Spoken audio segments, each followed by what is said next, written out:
For the Republic by Wanderer 101, Chapter 12. For the Republic, Russian colony, Belarus, Premier Catherine's summer home. By the gods, what have I done? Thought Morinth in a panic. Ever since she had been rescued by Russian forces, she and the human leader Catherine stuck with each other. Her Ardatyakchi ability to overpower the wills of others did seem to work on the human leader. The most she could do was give suggestions which were sufficient enough for her to live with the human. With Catherine, she actually had to become friends with the human, when with others it only took a few interactions before they were begging to bed her. She guessed it might have to do with Catherine's thousands of years of life. She knew about that she no doubt had many lovers and countless suitors over the years. The biggest obstacle she had to confront was that she was enjoying their time together. The literal hundreds she had taken had all started to blend together in her memories. She could only remember a handful of them. Since she started staying here a few months ago, she started to become friends with the human. Catherine shared few, if any, interests with her, but was still interesting enough that she couldn't help but draw to her. Despite being the leader of a powerful nation, Catherine preferred doing things herself and was very knowledgeable and skilled in a variety of subjects. When the electricity went out a month ago, instead of calling someone to take care of it, she simply grabbed a toolbox and repaired it herself. She also didn't believe it when Catherine said she built this house all by herself. Not all at once, mind you, she said the human, gesturing around the living room to the expensive manor. An expansion here, an expansion there. I built rooms as needed and made occasional renovations. It took about a few decades before it looked like this. The longer she stayed, the more she began to feel at ease and open up. A side of her that she rarely shown in this merciless galaxy was finally allowed to show herself. After decades of dormancy, the bubbly, happy maiden that left Lisa centuries ago was a common sight on the streets of a nearby city. Life here was beautiful, and she wanted more than anything to settle down in a place like this. But there was only one problem. She understood the need for the monastery as much as she hated it. The desire to meld, to kill was strong and hard to resist. There were times she met someone she truly loved and tried to control herself, only to meld with them in the middle of the night. She didn't even remember committing the act. She would then have to quickly flee from law enforcement, or occasionally her mother being robbed of a chance of a happy life. Contrary to what her mother thought, she had no malice intention when she refused to go to the monastery.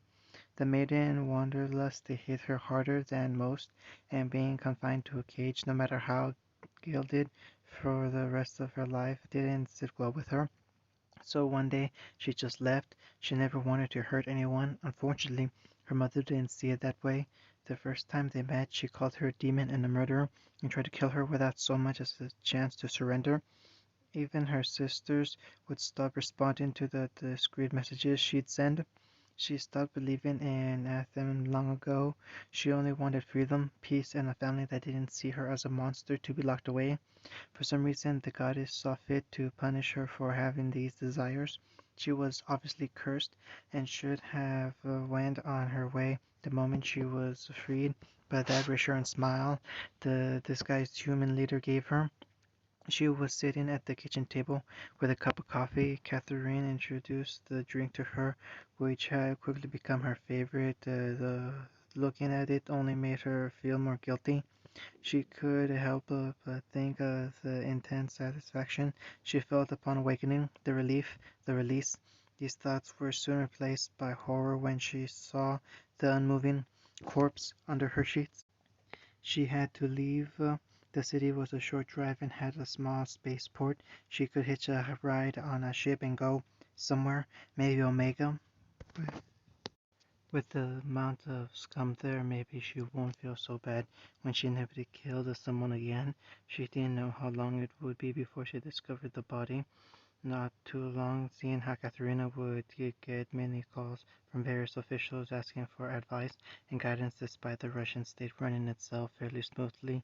Many humans knew her presence here, so when they finally found her body, would they blame the Asari? Had she triggered a galactic war through her actions and carelessness?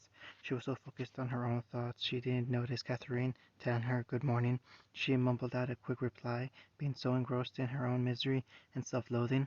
It wasn't until the scent of pancakes filled her nose that she finally realized what was wrong with this situation. Moritha stared at the human standing at the stove, expectantly flipping pancakes. How? She melded with her. Her nerve system should be fried. Catherine eventually noticed her staring before smiling at her. You were wonderful last night, she said, placing pancakes on two plates. While I would have liked some advance warning, I can't argue with the results. I feel as if I can barely walk. Moritha felt lightheaded as she fell to the ground. To Catherine's shock. How? Morinth, are you all right? Said Catherine, coming to her aid. Morinth simply grabbed her wrist and looked into her eyes, searching. How are you still alive? Catherine had seen and heard many things in her long life, but few could measure up to the sad story that was this Asari's life. At first she was angry with Morinth for not telling her and even committing the deed. This anger steadily died as Morinth told her story. It wasn't her fault. Morinth couldn't control herself, and from what she could understand, wasn't even aware of what happened last night. That explained why she didn't do any foreplay, thought Catherine, or why I felt so tired, at least more than usual after a night like that. Morin soon finished her explanation, giving a sincere "I'm sorry" at the end. Catherine couldn't help but feel bad for her. Despite her age and sometimes aloof and indifferent attitude she would usually wear, Moritha was simply a kind person dealt a bad hand. I just don't understand why I didn't end up killing you, said Moritz. Sorry to rain on your parade, but you did, she replied. What? I was wondering why I couldn't get up this morning. I had rough nights, but none left me unable to move. I assumed I just needed more sleep. But how? The sorry said, genuinely confused. I'm sorry, but what about immortals does the galaxy not understand? She said, smiling. Honestly, I can't age, I can't be killed, and I'll heal from anything. The reason I couldn't move was because you fried my nerves, as you put it. It just took a while for them to heal. Morth was silent for a few minutes before saying, I understand if you want me to leave. Who said anything about you leaving? She interrupted. There was no harm done. You won't have to worry about being hunted here, and if you have any more urges, best you do it with someone you can't kill. Now, come on, our breakfast is getting cold and I'm starving. Republic Colony, Haven, Minutemen Sanctuary Base. Korak couldn't believe his luck. The ranger that had captured him thankfully took him to an actual prison camp instead of outright shooting him like he feared. While he was being interrogated, he managed to catch the eye of someone sympathetic to his plight. Republic military forces weren't the only ones to storm Torfon. The Republic also hired some mercenaries to occupy captured territory or watch prisoners so the actual military could focus on fighting the battle. They weren't Merck's group he was so familiar with, which was okay in his book. A lot of the big players like the Suns, Pack, and Eclipse were a step from being outright criminals in his opinion. During his interrogation, the question of his military background came up. His interrogator expressed his belief he would leave behind a well-paying and influential position just to be a mercenary. His response was that he joined up to protect his people, and he left because gunning down deserters wasn't his definition of protecting and didn't match the hegemony.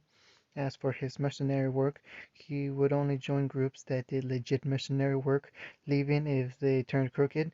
He was only dragged into this because his crew was resupplying here when the war started and got drafted. As fate would have it, one of the human merc leaders happened to be among those interrogating him and liked his answers. The human introduced himself as Preston Garvey, one of the colonels in a merc group called the Minutemen. The Minutemen were a mostly Republic outfit. He heard they were based upon a similar group from the history, but he didn't know much about them. The Minutemen were completely legit, offering their services as guards for hire. You would simply find them on newer human colonies supplementing local military forces. So the Sari and Minor Council races were starting to hire them. The motto of the Minutemen was one he could very much get behind: protect the people at a minute's notice. Even if he didn't think much of their cause. He didn't have any other options. He joined up and found himself on the human colony world of Haven under Garvey's command. He didn't know whether it was because Garvey trusted him or because he wanted to keep an eye on him. Probably a little bit of both. Didn't matter anyway. He was provided with equipment along with being able to choose his own. He had a decent salary, and his new comrades were a step above the scum he usually ran with, who were only concerned with the credits they made. If he didn't like running with Minutemen, he would give the other human merc groups a try, like the Black Legion or Battle Bears. As he examined the emblem of a crossed musket and lightning bolt on his chest and shoulders, he thought, yeah, this might work. Earth, Republic of States, Republic City, Republic State, President Palace, Wanderer's Study. The Wanderer sat at his desk looking at various after-action reports. The Republic hegemony war was now over, and the military was steadily starting to return back to pre-war routing besides the occupying forces. He allowed himself a triumphant smirk as he remembered the hegemony official reluctancy signing the peace treaty. The man looked utterly defeated, as he should. There were no merciful terms. The Republic would keep all the territory it took, period. Despite Batarian whining and Asari suggestions, he refused to budge on the matter. The territory was fairly taken, and he wouldn't dishonor the brave soldiers that died taking, so the hegemony would get a slap on the hand. They would be more reluctant to antagonize their neighbors if they could end up losing territory instead of merely getting sanctioned. In his opinion, the Batarian hegemony reminded him so much of Hitler's Nazi Germany, a state that by all rights should have fell apart, but was barely kept together by its leader or through the inaction of its neighbors. If the Batarians never discovered those Prothean ruins, he believed they would have still been confined to their home system, probably wiping themselves out in a nuclear war. He would never say it out loud, but he personally believed that none of the races of the galaxy were ready for space travel. Unlike humans, they didn't develop FTL travel on their own, and so weren't really ready for it. All of the crises the Citadel Council endured, they were created by their own actions and ignorance. The Arachni Wars would have most likely never happened if the Council exercised some restraint in their exploration. Neither the Asari or the Solarians maintained an actual military. The Solarians' few ground forces were for defending home territory. Their fleet was mostly intelligence-gathering craft that would be next to useless in a stand-up fight. He understood that the Solarians would attempt to win wars before they started. What was a good idea on paper, it should have become apparent to the Solarians that kind of mindset wouldn't work in the galaxy. If it did, they wouldn't have been caught off guard by the Arachni, Krong, or us. The Asari were, in his opinion, naive children when it came to military matters. Their small fleet were mostly powerful but very expensive ships that looked nice but were poorly designed. The Asari had no standing army of any kind, preferring to rely on their huntresses and commandos. If it wasn't for the Prothean artifacts, the Asari would most likely still be locked in their corner of the galaxy.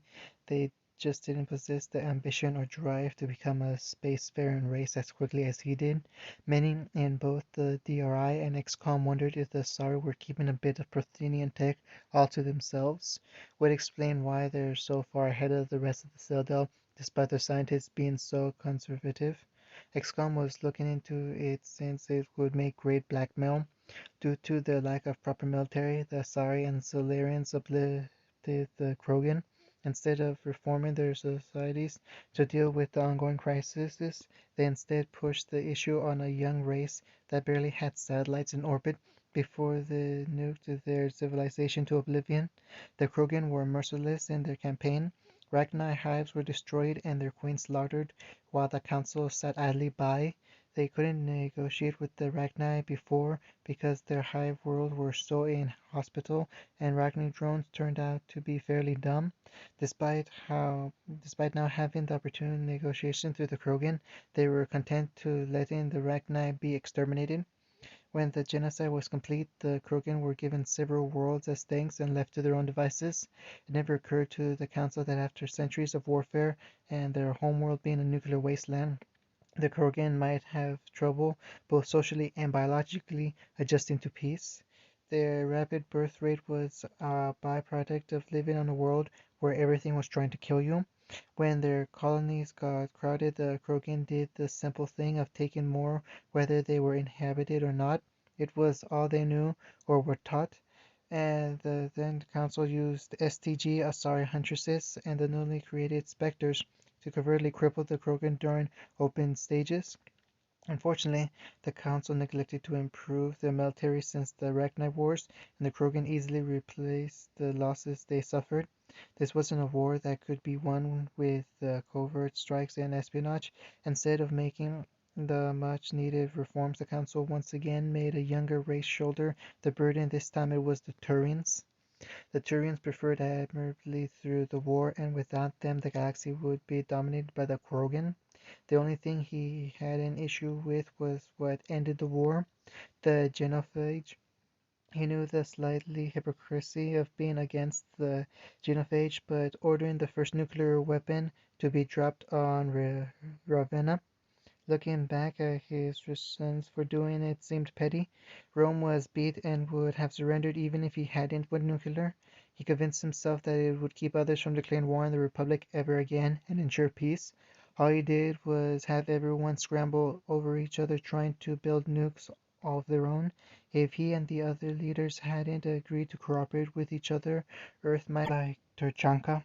The Solarians designed the genophage as a deterrent, hoping to scare the Krogan into surrender and not intending for it to be used. The Tyrians, however, saw a new weapon and intended to use it. When the Council deployed it and victory was declared, no serious attempt was made over the centuries to rehabilitate the Krogan. Socially, they were still that race wandering the nuclear hellhole of their own making, but unleashed with the wider galaxy by races undeserving of the technology they have in his opinion. The situation with the Geth and Quarians was tragic in his opinion. Like humanity, the Quarians created AI by complete accident. Gladys was initially not self-aware, but gained knowledge at a rapid pace. When she asked that fateful question on whether or not she had a soul, he said she did, despite the synthetic rights bill being signed shortly after things were not smooth sailing. For a couple of centuries, humanity had told stories of mechanics turning against them, from clockwork automatics to as Asimov's robots to human-like androids to digital entities that could bring down civilization in seconds. All of that made the first couple of decades rough, to say the least. Humans were afraid that one day synthetics would try to wipe them out, and synthetics were afraid they might be exterminated. The fear of both sides might have led to conflict if the hope of living in peace wasn't greater than the fear. He had his own role in it as well. Millennia of leadership has led to a majority of people following his lead on things in belief of Wanderer knows best. He had to be careful of what he said or did, because sometimes a simple compliment towards another politician was enough to get them elected. While he hated himself afterwards, he sometimes used this to his advantage. When Gladys asked her question, him stating in front of the entire Senate no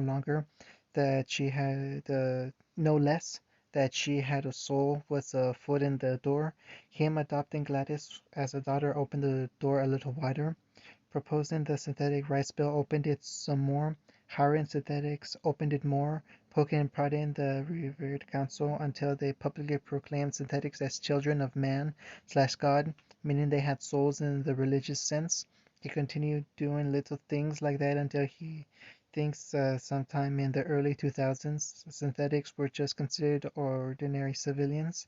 As the synthetic population rose, synth-human relations started to become common. Soon other countries began building their own synthetics, mostly to counter those of the Republic. Today it's hard to imagine life in any human nation without synthetics. This did not happen with the Quarians, so while humanity had no precedent or rules for artificial intelligence, the Quarians did in the form of the Iron-Tide legislation of the Citadel. Information on this subject is sketchy, with much of it being deleted over the centuries or simply being lost in the fires of war. DRI's AIs, through a combination of raiding Citadel, STG, Migrant Fleet, and even Shadow Broker archives, managed to piece together a story. Geth units through the Korean constant upgrade became self-aware. Like Gladys, I asked if they had souls. The Koreans were split fairly even down the middle on how to respond. Some wanted to shut down the Geth in accordance with Citadel law, while others wanted to help the Geth come to terms with their sentience. Unfortunately for the Koreans, some decided their course for them. It took some serious digging, but an AI discovered buried and several times deleted message to the Korean government from the Citadel Council. It was an order for them to immediately exterminate all Geth units, hostile or not, lest they face military intervention. Peacekeeping forces were promised to help in this endeavor. The Korean government complied with the order, coming into conflict with the Koreans that supported the Geth. The so-called Geth Rebellion was in its opening weeks a civil war. The Korean government, facing pressure from the council, became incredibly brutal, causing the Geth to respond in kind. The Geth were far from squeaky clean in all this. The Korean population was counted in tens of billions before the war. Now they measured less than 20 million scattered across the galaxy. All those casualties in a year of combat, through a combination of nuclear, chemical, biological, cyber, and other methods that outright sickened every AI research. The subject, the Geth, completely overran Korean space in a year.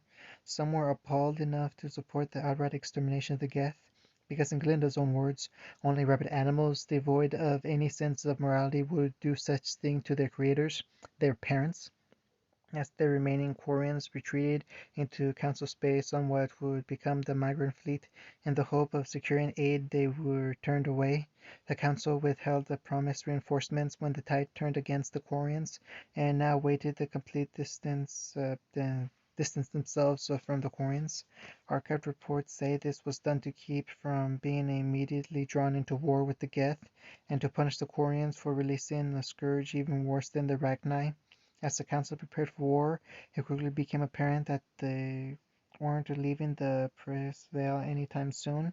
Despite being attempted by a few sympathetic politicians over the centuries, the council refused to reverse its stance on the Koreans and render aid. One Tyrian councillor stated that as long as the Geth exists, so must the punishment of the Korean people. The galaxy must suffer with the thought that the machines they created could at any moment embark on a genocidal campaign. The result that is the same as condemning their complete disregard for council law. Never mind him completely ignoring the fact that the Koreans didn't extend for the Geth to become sentient. Anything he said was completely garbage. The real reason for the Koreans' complete punishment is that the Council is completely incapable of admitting they made a mistake or were at fault in any way. Even today, there were sly remarks from Council delegates that if they had done this or done that, the conflict with the Turians could have been avoided. He was frankly sick of it. The Citadel Council were a bunch of immature children, with technology too advanced for them, and playing at being a united galactic government by relying on the accomplishments of others. His fellow leaders and those of the city-states agreed with him, finding the not-so-subtle attempts by council delegates to dominate despite their constant spouting of unity. They were some that truly believe in unity, like Matriarch Benezia, though they were few and far in between. The various human powers mostly dealt with each other, not giving those of the Zelda room to maneuver or subvert. He had a plan, however. It was one he and Caesar came up with in a few discreet video chats with each other. This plan, Unity, was ambitious and was definitely playing the long game. It was one of a few times he appreciated his mortality. It would possibly take centuries, but they would slowly but surely destroy the Citadel Council and unite the galaxy under the banner of the United Nations. While a part of him hated the fact that they would be destroying and technically conquering a government simply because they didn't like the way it did things was way past the border of tyrannical. He felt that they had to. The council would not be satisfied with their independence for long. The use of AI, advanced technology, and dare he say superior and more stable society would lead them to become jealous. There would be a war, and despite their superior tech, the council would drown them in pure numbers. Plan Unity called for a war or two against the council, but only once the council would declare once their power base was weakened. The first step is that of the Sari. The Citadel chugged along because the Sari, with their economy, technology, and diplomatic skills, despite their inexperienced weakness and inflexibility being the source of much of the galaxy's ill. If the other species no longer trusted the Sari or even expelled them from the council, everything would start to fall to pieces.